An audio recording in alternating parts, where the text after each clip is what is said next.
২-৩ দিন যাবৎ ব্যস্ততার কারণে ঠিকঠাক মতন ভিডিও ছাড়া হয়নি। আসসালামু আলাইকুম, কী অবস্থা? সবাই কেমন আছেন? আশা করছি সবাই ভালো আছেন। আলহামদুলিল্লাহ আমিও ভালো আছি। এদিকে সকাল ১১টা বাজে আমি, নাফসান এবং তার নানা মিলে চলে যাচ্ছিলাম সেলুনে নাফসানের চুল কাটানোর জন্য। আর এদিকে সামনে একটা মাছের বাজার পড়েছিল, এখান থেকে আব্বু কিছু মাছ কিনে বাসায় পাঠিয়ে দিয়েছে। আর আমরা চলে আসলাম সেলুনে। আর সেলুনে আসলেই নাফসান কান্নাকাটি শুরু করে, সে চুল কাটবে না। আর সে তার নানার সাথেই চুল কাটতে বসে সব সময়। তাই আমিও তাকে বাবার বাসায় আসলেই চুলটা কেটে নিয়ে যাই।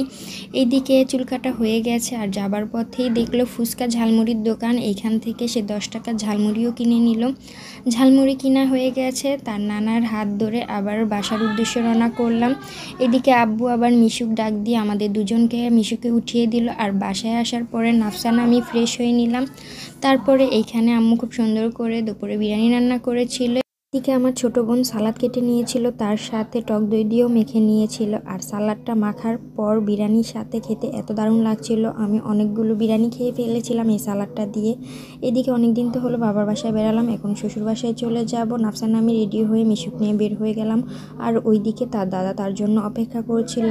কথা বলতে বলতে পৌঁছেও গেলাম। আর এইদিকে তার দাদার হাত ধরে সে বাসায় যাচ্ছিল। আর আমার শ্বশুর আসার পরই পুরি নিয়ে এসেছে আমাদের জন্য। আজকের ভিডিওটা এই পর্যন্তই। ধন্যবাদ সবাইকে, আল্লাহ হাফেজ।